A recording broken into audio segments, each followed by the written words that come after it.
Ciao ragazzi e benvenuti in questo nuovo video.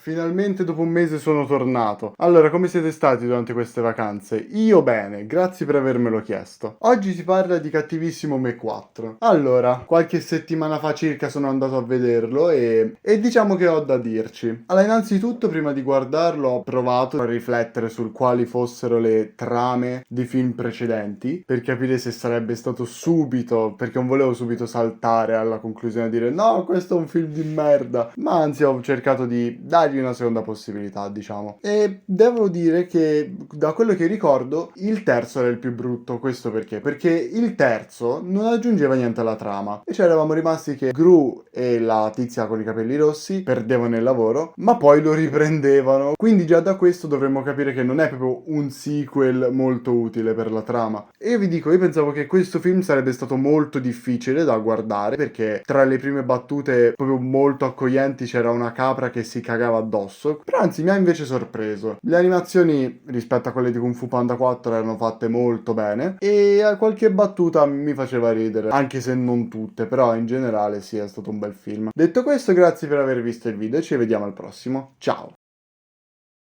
Siete ancora qui? Volete la recensione? Va bene. Ovviamente, come al solito, prima di iniziare con questa recensione, anche se non c'è bisogno di dirlo, ma ci saranno spoiler, quindi se non avete ancora visto il film, mettete in pausa questo video, ve lo guardate, ritornate qui e poi mi ascoltate. Se mi fosse davvero piaciuto così tanto, a quest'ora non ne staremo a parlare. Allora, perché non mi è piaciuto il film? Parliamo un attimo della trama. Allora, la trama è un po' particolare. C'è Gru che va a questa convention di villain e praticamente viene premiato il cattivo dei cattivi, questo francese di nome Maxime Bon, no sbaglio, Maxime Le Mal, e va lì per arrestarlo e lo mettono in questa prigione super sicura, di cui ovviamente dice no, non uscirà mai, esce e lo vuole andare a cercare per spanargli il culo. Allora che succede? Per essere difeso, Gru e la sua famiglia vengono trasferiti in un'altra città e anche cambiando identità, così che non possono essere trovati. Insomma, in soldoni questa è la trama. Ovviamente però ci sono diversi problemi. Il primo, i personaggi. L'hanno aggiornato di molto il cast, infatti abbiamo un nuovo membro della famiglia, questo neonato che è figlio di Gru ma che ovviamente per qualche motivo oscuro lo odia, però è un neonato, non posso dirci molto perché è un personaggio che davvero descrivi con due parole. Il problema principale è che sì,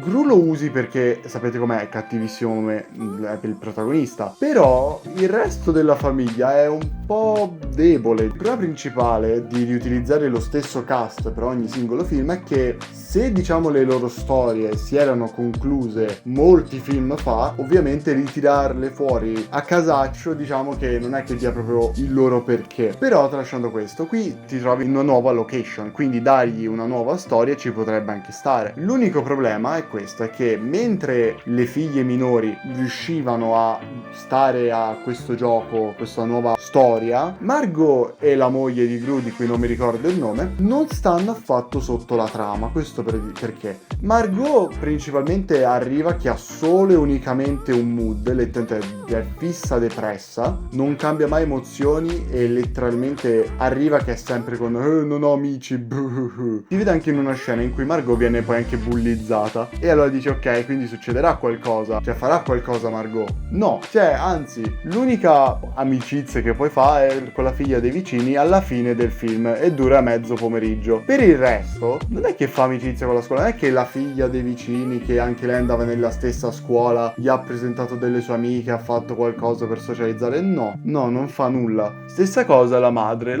non ha un vero ruolo durante il film. La madre è lì per sfondo, per dire sì, sono la moglie di Gru, perché infatti lei non fa mai nulla. Tralasciando gli sketch, ovviamente, alla fine combatte una tizia, ma in generale non fa mai niente. E poi ragazzi, ovviamente, il cattivo principale, oh ioia, allora, come toccarlo questo signore? Maxime Le Mal, insomma. Questo è un cattivo, ovviamente, il cattivo principale, e ha troppi problemi. Innanzitutto, io non so chi è che l'abbia fantasticato, ma tra i tratti cattivi che possiede sono che gli piacciono i scarafaggi e che è francese, ma per il resto non è che proprio lo reputi cattivo. Poi anche il motivo per cui ce l'ha con Gru, lui non ce l'ha con Gru perché lo ha mandato in galera, perché poi è anche riuscito a scapparci, quindi ce l'ha con lui perché aveva rubato una canzone da cantare alle superiori. Ok, sì, è un film per bambini, un motivo un po' sciocco, ma ok. Allora, ripeto, lui ha un ruolo però principale. Questo perché è il cattivo, deve fare il cattivo, deve sembrare proprio che tu lo temi, no? E come farlo? È semplice, facendolo apparire qualcosa come 5-6 volte in tutto il film, con scene inutili. Vi spiego, lui non sa che Gru si è trasferito, quindi ovviamente tutte le sue scene si basano su di lui che lo prova a cercare. Lo trova? No, per tutte le scene non fa mai niente, non è che tipo, oh sì, l'ho trovato e adesso lo vado a cercare, solo che mi ci vuole un po' di tempo perché il mio scarafaggio mobile è molto lento. Non è così, anzi è lui che lo prova a cercare per tutto il tempo, non sa dov'è, gli viene detto da una cattiva di secondo grado che è grave, ma alla fine del film tra l'altro non ti dà tanto l'impressione di essere cattivo, perché poteva farne 10.000 di cose cattive, l'unica cosa che fa è trasformare un tizio a caso in uno scarafaggio. Questo è il massimo. Ah sì, poi anche il mega piano che tiene contro Gru. Allora, visto che lui, come ho detto prima, gli piacciono i scarafaggi ed è francese, è anche un po' pedofilo, Tente vuole rubare il nuovo figlio di Gru. Ci riesce? Sì, alla fine del film. E parlando del finale, è molto incasinato come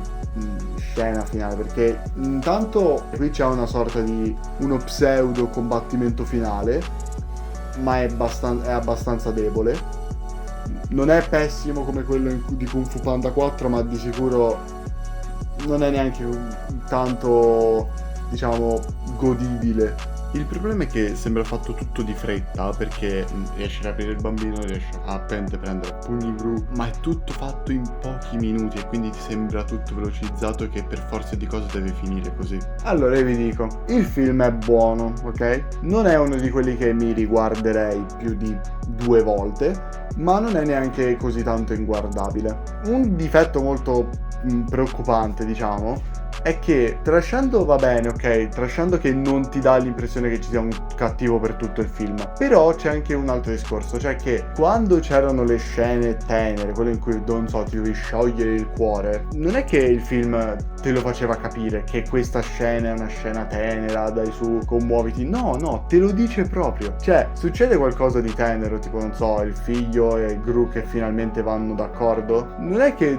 tu vai e di oh che carini, no, è il film proprio che ti fa con gli altri personaggi, oh che carini, e quindi poi non è più tenero, è semplicemente strano. Per il resto sì, è divertente, anche se alcune battute erano molto deboli. Voi invece cosa ne pensate? Me lo direte ovviamente qui sotto nei commenti, in cui potrete anche scegliere se insultarmi, oppure se volete parlare di più potete anche venirmi a cercare su Instagram, su Discord, insomma qui sotto in descrizione ci sono vari link, cliccateci. Ci vediamo alla prossima!